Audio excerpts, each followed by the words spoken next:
बड़ा नाम आता है एंटोनियो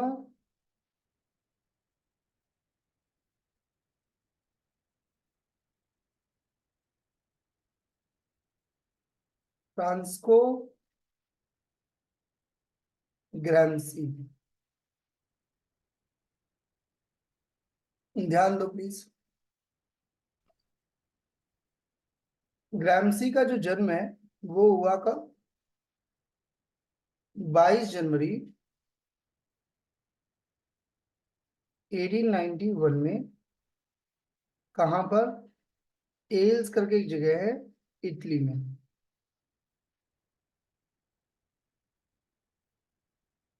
ठीक है, वहां पे भाई साहब का जन्म हुआ। और भाई साहब हमें छोड़ के कब चले गए? 27 अप्रैल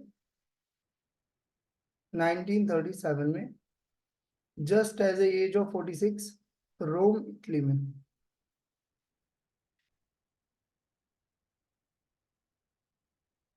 उस पूरे सिनारियो में देखने वाली बात है कि 20वीं सेंचुरी में आया हुआ एक बंदा किस तरीके से उसके थॉट्स फॉर्म हुए, किस तरीके से चीजें करी। एक गरीब घर का लड़का था, थोड़ी गरीबी में पैदा हुए थे, पुअर देखकर।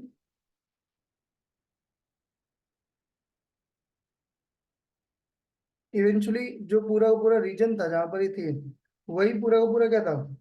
गरीब था। ठीक है, तो जब बहुत बच्चे ही थे, ठीक है, तो उनके फादर को अरेस्ट कर लिया गया था कि भाई उनके फादर ने क्या करा है, मतलब घपला वगैरह कुछ करा था। उसके इल्जाम में फैमिली जो बहुत एक्सट्रीम पॉवर्टी की वजह से रही, फिजिकली उतने ज्यादा क्या नहीं हो पाए, मतलब बेहतर नहीं बन पाए। और जैसे कुब्बर निकल गया, एक तरीके से कह लो क्या, हंचबैक जो होती है ना, वो निकल गई कुपोषण की वजह से। ठीक है, कुछ उसके बाद एजुकेशन ली, और एक ऑफिस में क्या करने लगे, ग्रैमसी काम करने लगे।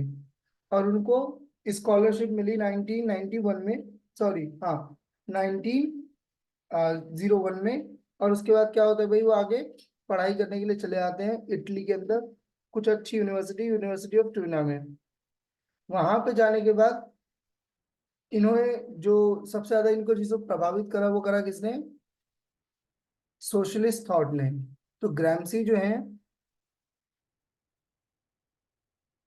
ड्यूरिंग कॉलेज के टाइम पर ही उन्होंने ज्वाइन कर ली इटली या इटालियन सोशलिस्ट पार्टी। ठीक है, और धीरे धीरे किस तरफ बढ़ने लगे?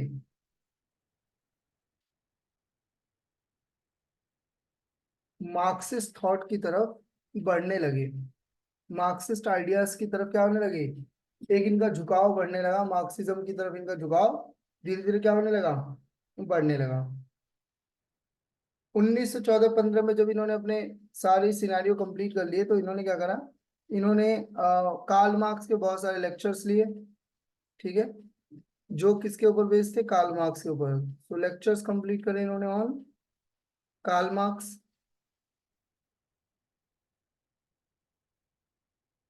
ठीक है, और फिर इनको क्या है भाई, बेस और सुपर स्ट्रक्चर समझ में आया। अब जिन लोगों ने भी कार्ल मार्क्स नहीं पढ़ा है, उनको ये बात थोड़ी समझ में कम आएगी।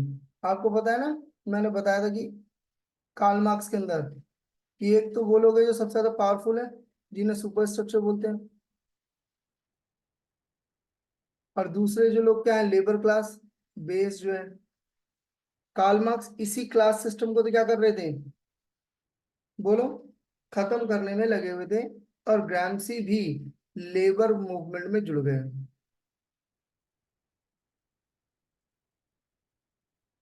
क्या भाई, लेबर्स के लिए क्या करना है, काम करना है।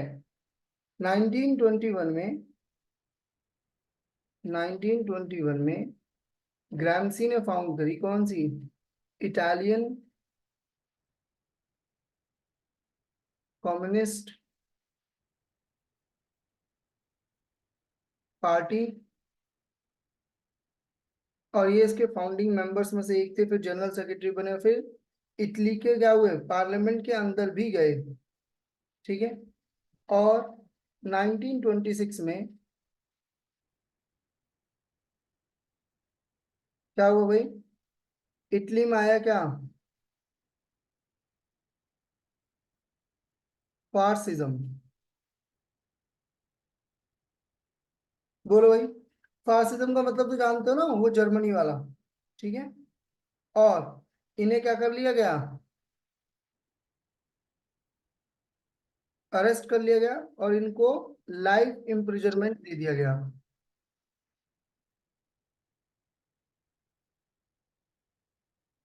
तो नॉर्मली इनकी जितनी भी किताबें आप देखोगे, ठीक है, वो सारी की सारी इनकी कहाँ लिखी हुई है, जेल ड्यूरिंग में।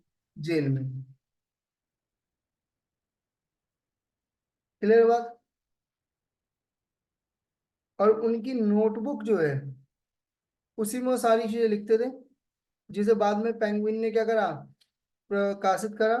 और इनकी एक बहुत इंपॉर्टेंट थ्योरी, जिसे बोलते हैं क्या, थ्योरीज ऑफ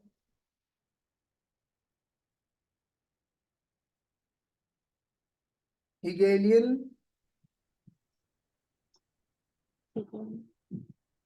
मार्क्सिज्म। ठीक है। ठीक है। इन्होंने क्या लिखा, किसके साथ मिल करके, लूकस के साथ मिल करके।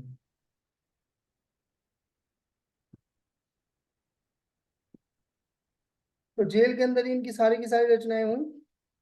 अब क्या है, बहुत ध्यान समझना, एक बात और ध्यान रखना, एक तो इनको नियो मार्क्सिस्ट नहीं कंसीडर करते हैं, पहली बात। हालांकि बहुत ज्यादा क्या रहा है इनका इम्पैक्ट रहा है इस चीज पर, कि जो न्यू पर इन्होंने क्या करा, न्यू मार्क्सिज्म के चीजों को क्या करा गया, इग्नोर भी करा गया। पर न्यू मार्क्सिज्म से इनका लेना देना बहुत ज्यादा रहा है। अब न्यू मार्क्सिज्म क्या होता है, पहले वो एक थोड़ा सा ध्यान समझ लेना।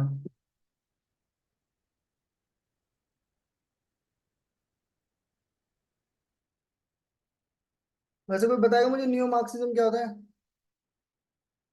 बोलो भाई। हिंदी में से बोलते हैं नव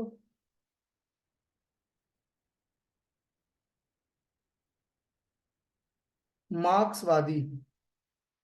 क्या मतलब है भाई, देखो कार्ल मार्क्स की थ्योरी पर ही बेस्ड है तो ये किस पे बेस्ड, कार्ल मार्क्स की थ्योरी पर इसमें कुछ नई चीजें ऐड करी गई। क्या, वर्कर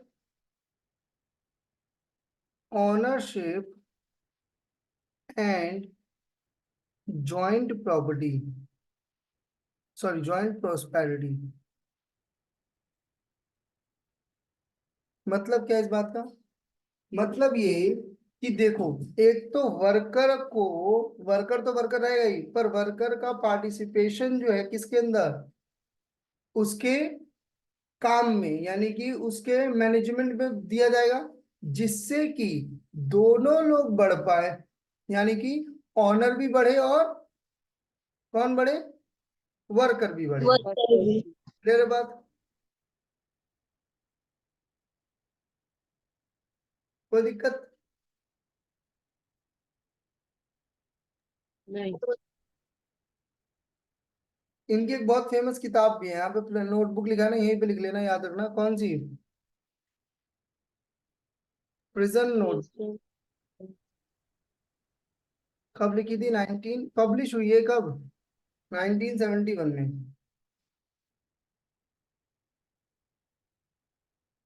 क्लियर है बात यहाँ पे। इन्होंने कॉन्सेप्ट दिया किस चीज का, एक वर्ड आता है कौन सा, हेजिमनी। क्या, हेgemony कंट्रोल। क्या होता है भाई हेजिमनी, बताओ कोई,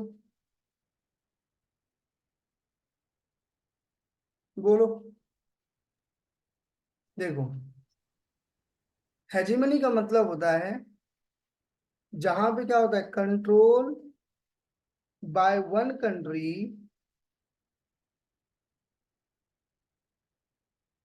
और ऑर्गेनाइजेशन, कोई एक कंट्री या एक ऑर्गेनाइजेशन क्या कर रही है, कंट्रोल कर रही है ओवर अदर कंट्री, ठीक है, एक पर्टिकुलर ग्रुप का जो लीड कर रही है। यानी एक पर्टिकुलर ग्रुप है, एक पर्टिकुलर थॉट है, जो बाकी लोगों को उससे क्या नहीं आने दे रहा, बाहर ही नहीं आने दे रहा है। बोलो भाई,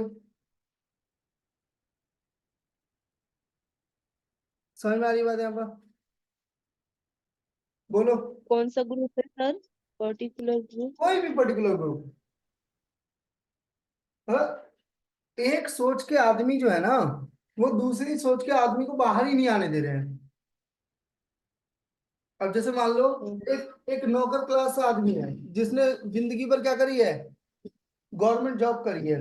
अब उसका लड़का बोल रहा है कि पापा मैं यूट्यूबर बनूंगा, क्या वो एक्सेप्ट कर पा रहा है? नहीं। No sir. यही क्या है, हेजेमनी। Particular group. यही हेजीमनी है। यस भाई, एक सोच का ही तो कंट्रोल है ना, जो दूसरी सोच को बाहर नहीं आने दे रही। देखो, इनकी हेजीमनी क्या कहती है, बोलता है his notion of hegemony is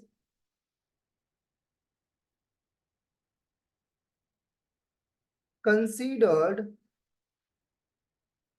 Gramsci's most important and original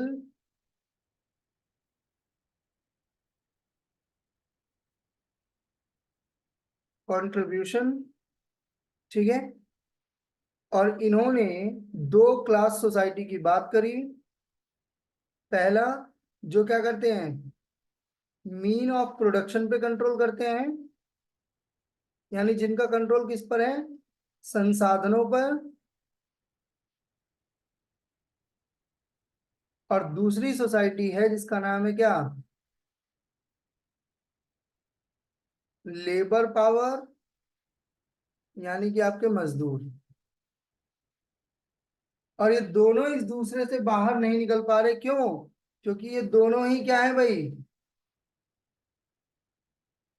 क्या है दोनों, अपनी हेजिमनी के गुलाम हैं। अगर एक लेबर क्लास का आदमी इससे बाहर निकल के आ रहा है कि मैं लेबर क्लास से प्रोडक्शन का ऑनर बनूंगा, तो इसी के लोग इसको क्या कर रहे हैं, पढ़ने नहीं देंगे। हाँ। और ये लोग जो हैं, वो क्या कर रहे हैं भाई, वो क्या कर रहे हैं भाई, ट्रोल। एक्सप्लॉइट कर रहे हैं,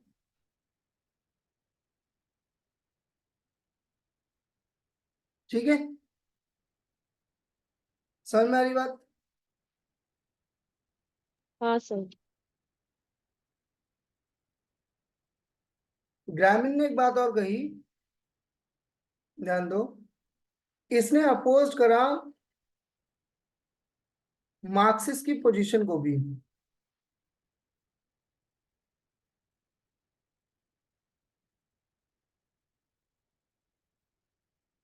ये भी क्या रहा, ये खिलाफ रहा। क्या मतलब है, ध्यान से सुनना। वो कह रहा है यहां भी क्यों बैठे हुए हो, लेबर क्लास में भी क्यों बैठे हुए हो। समझो कि रूलिंग क्लास जो ये कह रहा है, वो सुनो, ruling class maintaining it's dominance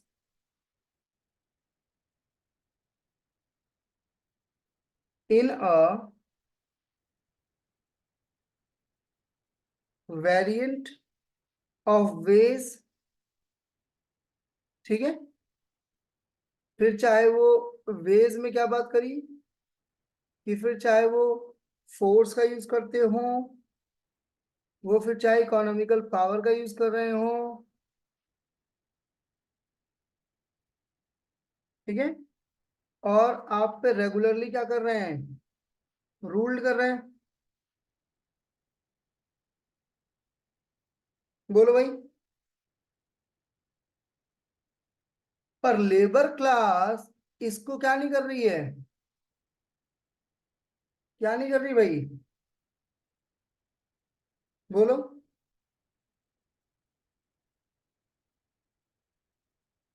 इस पे किसी भी तरीके का क्या नहीं ले रही, एक्शन नहीं ले रही।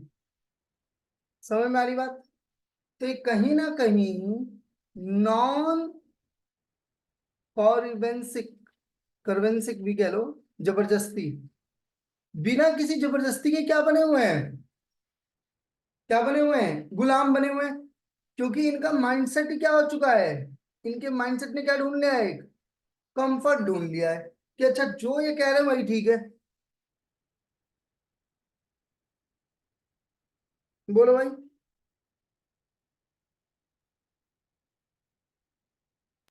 सर दोबारा बता दीजिए। मैं हम कह रहे हैं कि एक रूलिंग क्लास है जो हर तरीके से हथकंडे अपना रहा है आपको रोकने के लिए, है ना? पर आप भी तो कुछ नहीं कर रहे हो ना। बोलो भाई। वो कह रहे हैं कि क्या, यस सर। क्या करना चाहिए। मार्क्सिस्ट, देखो तुम्हें पता है ना कार्ल मार्क्स क्या कहता था, कि हमें रेवोल्यूशन करने की जरूरत नहीं है, रेवोल्यूशन अपने आप ही हो जाएगा। समझो, क्या हो जाएगा, रेवोल्यूशन अपने आप ही। हो जाएगा। हाँ, ये जब ठीक है कह रहे हैं कि जो बॉगिस क्लास है,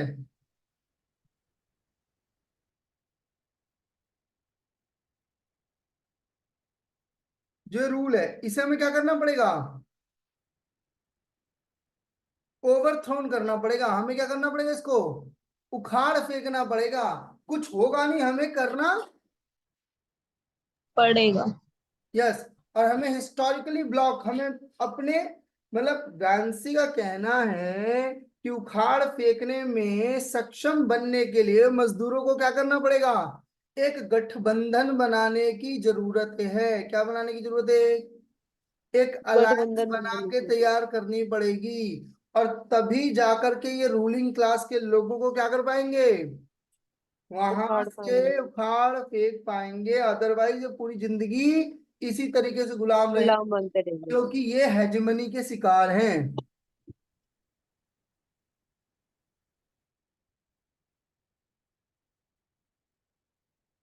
ठीक है।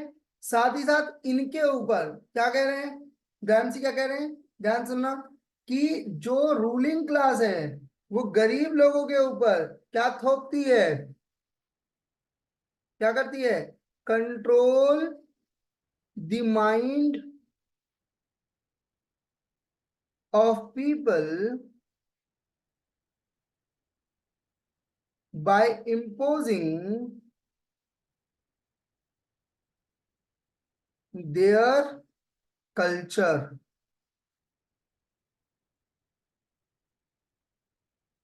इन मैनी वेज।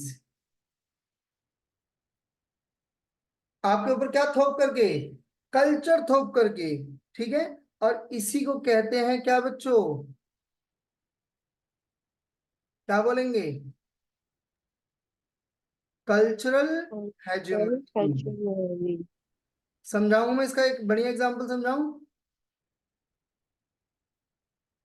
अब जैसे आपके ताऊ कुछ गलत बात बोल रहे हैं और आप अपने ताऊ के खिलाफ बोल नहीं पा रहे हो, क्यों, क्यों? क्योंकि आपको बचपन से शिक्षा दी गई है ना आपके कल्चर में ना कि बड़ों के खिलाफ नहीं बोलना। हाँ है ना? हाँ जी सर। यस यही, सर। यही तो आपका कंट्रोल ऑफ माइंड है ना, कि आपकी बुद्धि को कंट्रोल कर लिया गया है। ऐसा कंट्रोल कर लिया गया है कि आप क्या नहीं कर पा रहे हो, आप बोल ही नहीं पा रहे हो। अगर चल रहे पा रहे हैं।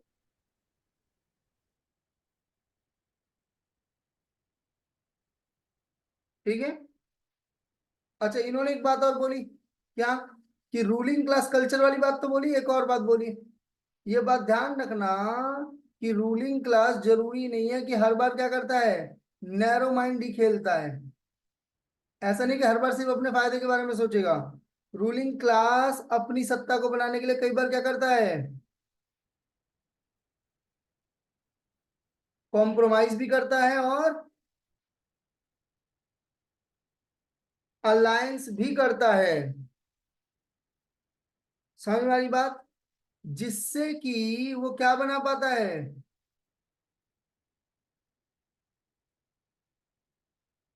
क्या बना पाता है? सोशल ग्रुप बना पाता है। और वो सोशल ग्रुप क्या देता है उनको फिर? सहमति देता है क्या करने के लिए? रूल करने के लिए। बात समझे या नहीं समझे? या फिर से समझाऊं? हाँ सर। मैं समझाता हूँ इसको और अच्छे तरीके से। एक आदमी जो औरतों के साथ मोलेस्ट कर रहा है, समझना ध्यान से, ज्यादातर वही आदमी महिलाओं के विधवा के लिए क्या चला रहा है? क्या चला रहा है? संस्थाएं। एनजीओ। एनजीओ चला रहा है। तो सोसाइटी क्या कह रही है? वो कितना भला आदमी है, एक और भग के गई, बोला कि इसने मेरे साथ रेप करा है, समझना। तो उसने कहा, ओ तू ही होगी बच्चलन, वो तो देव मानुस है। समझे कि नहीं? Yes sir. बात समझ में आई क्या नहीं आई बच्चों? क्या समझाना चाह रहा हूँ? तो हाँ। एक सोशल ग्रुप भी बनाते हैं, अलायंस भी क्रिएट करते हैं, हर बार क्या नहीं करते सिर्फ। कंट्रोल। हाँ। और सहमति के बाद क्या लिखा है सर आपने ये? रूल। तो उनकी सहमति हो गई तभी तो रूल कर रहे हैं ना। कंसर्ट मिल गया उनका। हम्म, कंसर्ट मिलने के बाद क्या शुरू कर दिया इन्होंने? हाँ, रूल शुरू कर रूल दिया। कंट्रोल। ध्यान दो। बॉर्गिस सोसाइटी को दो पार्ट में तोड़ा गया। ग्रैम्सी ने तोड़ा, ये ग्रैम्सी का एनालिसिस है। क्या कहा है ग्रैम्सी ने? एक बोला एक बेस है। ध्यान से सुनना। बेस का मतलब क्या? जहां पर ये क्या कर रहे हैं? कैपिटलिस्ट मोड ऑफ क्या लगा रखा है इन्होंने? प्रोडक्शन। यानी जहां पर एक तरफ तो ये क्या कर रहे हैं? पैसा बना रहे हैं। क्या कर रहे हैं? बोलो। पैसा पैसा बना। बना रहे हैं। और दूसरा, लेबर।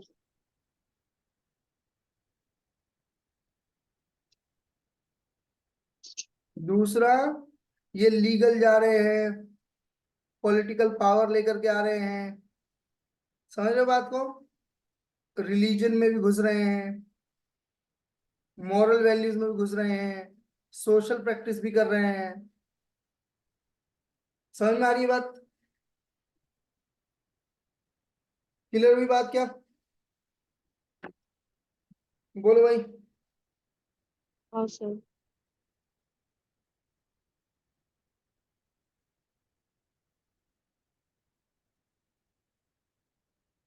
बड़ी बात कर लिया नहीं पड़ी, ये बताओ बस।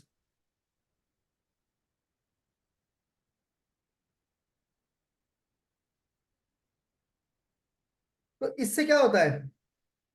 जो बंदा, ध्यान से सुनना, जो बंदा कैंसर की दवा बना करके गुटखा बेच के पैसा कमा रहा है, वही क्या चला रहा है चुपके से? कैंसर के हॉस्पिटल भी चला रहा है। हाँ है ना? समझ जी। में आई क्या?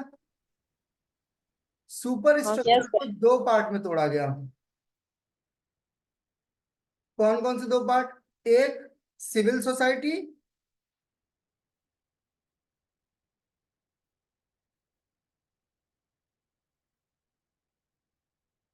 जैसे स्कूल, फैमिली, चर्च वगैरह। और दूसरा आपका कौन सा?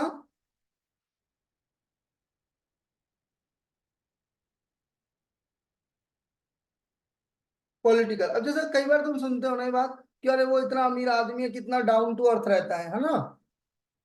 समझ रहे हो आपको? अरे वो इतना अमीर आदमी है, जमीन पे बैठ के खाना खा लेता है ना? सुनते हो ना सारी बातें? हाँ ये जी। बेसिकली कला है, सुपर स्ट्रक्चर को क्या करके रखने का, बना के रखने के लिए। समझ रहे हो बात को बच्चों? तो सर पॉलिटिकल सोसाइटी के अंदर पुलिस आ जाएगी, मिलिट्री आ जाएगी। गवर्नमेंट आ जाएगी कुल मिला के।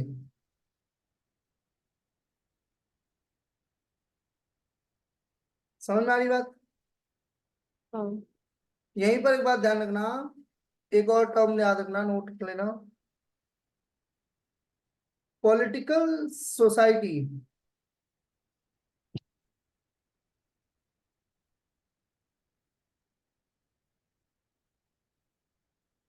Society was the state which take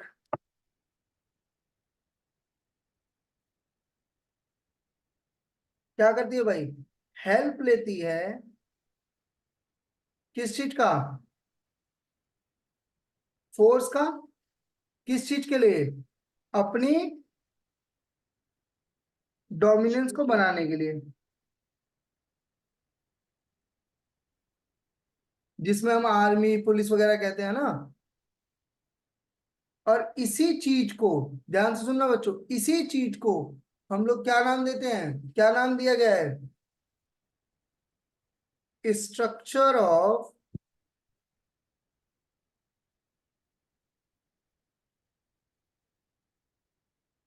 corrosion.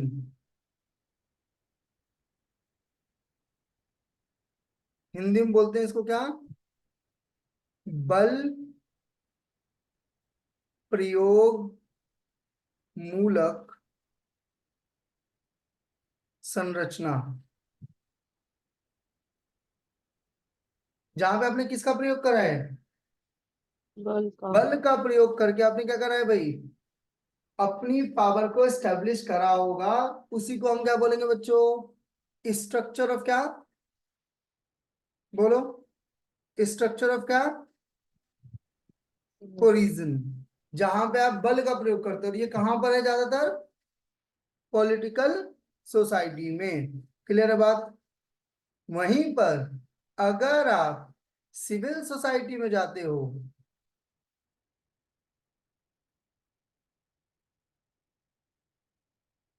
तो सिविल सोसाइटी कैसे काम करती है, ये क्या लेती है आपकी भाई, क्या करती है, बल का प्रयोग ना करके क्या करती है आपकी, सहमति।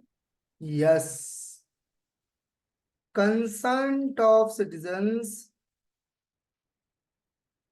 और उससे अपनी क्या क्या करती है, अपनी डोमिनेंस लेकर के आती है। ठीक है, समझ में आ रही बात है यहाँ पे।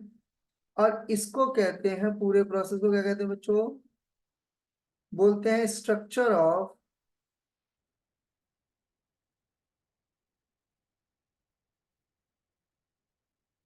लिटिमेसी, अर्थात वैध स्थापक संरचनाएं।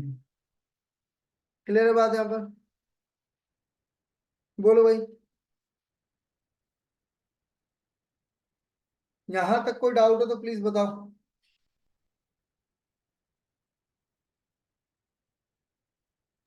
क्लियर है सर।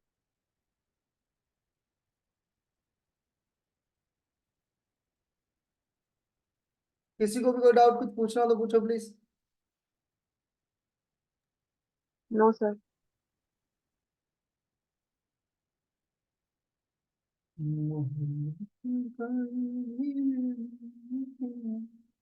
मोहब्बत तेरा,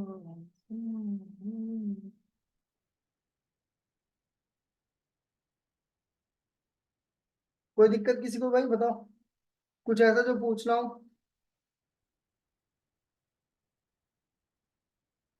ग्राम से बहुत छोटा सा ही वो है, थिंकर है, ज्यादा बड़ा थिंकर है नहीं।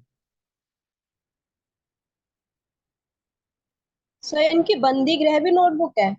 अच्छा, क्या बात कर रही है, अभी तो सर लिखवाया ऊपर, प्रिजन ऑफ। क्या बात कर रही है बेटा, कहाँ से पता लगा।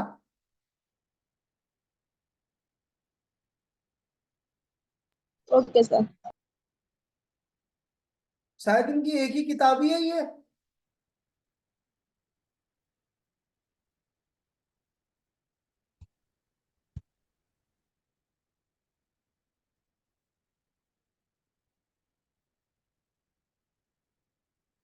भाई पढ़ाए मैथ, सर क्या पढ़ के आए, इंडियन लॉजिक सर। अच्छा रहा ना। अभी बेसिक कंप्लीट कराया सर ने कल, और होगी सर का मुंह में कुछ हो गया सर, प्रॉब्लम से, इसलिए थोड़ी कमी क्लास में। और तुमने जो उसके चक्कर में क्लास आज बर्बाद करी वो तो नुकसान हो गया सर। आदत है तुम लोगों को, तो खैर कोई बात। तुम लोगों को समझ में नहीं आएगा ना, जब जो टीचर एक होता है ना, अब टीचर की बात मानो, वो तो तुम लोगों के अंदर आदत ही नहीं है, क्योंकि सारे जीनियस है ना तुम लोग। ये मानते हैं सर, क्या नहीं मानते आपकी बात। जब मैंने कल ही बोल दिया था कि क्लास टेंशन मत लेना है, बाद में दोबारा भी होगी, तबीयत सही नहीं है वैसे भी, पर किसी ने मेरी बात सुनी नहीं, मतलब ही नहीं समझा। ठीक है। अच्छा एक बात और ध्यान रखना बच्चों, हमें रहने दे, कोई नहीं, छोड़ यार, मुझे नहीं जानना। एक बात और ध्यान रखना बच्चों, नियो मार्क्सिज्म जो है, इसी का फादर किसको कहा जाता है? किसको कहेंगे बच्चों? ग्रामसी को। ठीक है। इनकी दो किताबें हैं, एक तो मैंने यहाँ आपको बताई दी,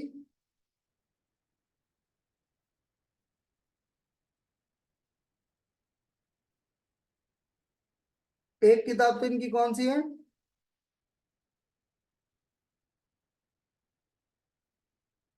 prison notebook, which is written in like 1929 to 35 में लिखी गई, मतलब लिखा तो इसी टाइम पे गया था ना जब जेल में थे। और दूसरी इन्होंने किताब लिखी थी मॉडर्न प्रिंस, 1949 का। सर इनको न्यू प्रिंस भी बोला जाता है ना? हाँ। ठीक है।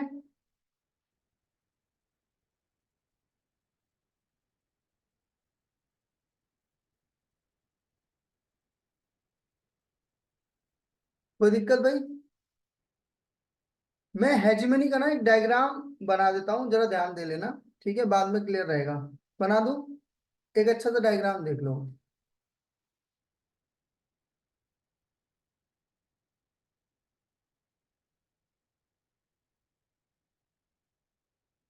हेजिमनी, और हेजिमनी के सिनारियो में क्या बोलते हैं भाई, एक आता है आपका सुपर स्ट्रक्चर, ठीक है कि नहीं? सुपर स्ट्रक्चर का एक पार्ट आ जाता है आपका पॉलिटिकल सोसाइटी। यस। और दूसरा पार्ट आ जाता है आपका क्या, civil society. Civil society. Civil society से ही आ जाता है आपका कंसर्न। कंसर्न जब आता है तो आपका आ जाता है ऑर्गेनिक इंटेलेक्चुअल, जो सोच पाता है, तो वही तो दे रहा है ना आपको कंसर्न। और ऑर्गेनिक इंटेलेक्चुअल ही रियलिटी में किसको किसको ज्यादा मजबूत करता है? अच्छा मैंने। यही तो वो बंदा है ना जो हेजिमनी को ताकतवर बना रहा है, क्योंकि वही बुद्धि लगा रहा है कि हाँ तुम ठीक हो, ऐसे ही रहने दो। कंसर्न तो वही दे रहा है ना। बात सही है नहीं है? यहाँ पर आपको मिलती है फोर्स, और यहाँ पर आपको नॉर्मली क्या मिलता है, कल्चर। स्कूल, चर्च, ये हमें कल्चर ही तो सिखाते हैं ना। बोलो भाई।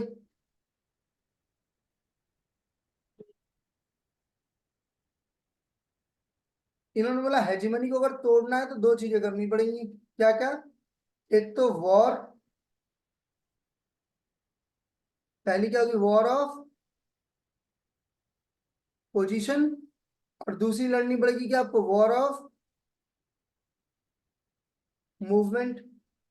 ठीक है। वॉर ऑफ पोजीशन का मतलब क्या है कि भाई आपको सिविल सोसाइटी को क्या करना पड़ेगा, कंट्रोल करना पड़ेगा। और वॉर ऑफ मूवमेंट का मतलब क्या है कि दोबारा से ये ना आए, इसलिए हमें मूवमेंट क्या करते रहना होगा, कंटिन्यू बेसिस पे चलाते रहना होगा। ठीक है। चलो, 2 बजे करते क्लास। ग्रामसी हो गया कंप्लीट। सर एक मिनट रुकिए, वॉर ऑफ पोजीशन में आएगा सिविल सोसाइटी को कंट्रोल करना है। हाँ, सिविल सोसाइटी कंट्रोल करोगे ना। और वॉर ऑफ मूवमेंट में सर? वॉर ऑफ मूवमेंट में कंटिन्यू बेसिस पे रेवोल्यूशन क्या होता रहेगा, चलता रहना चाहिए।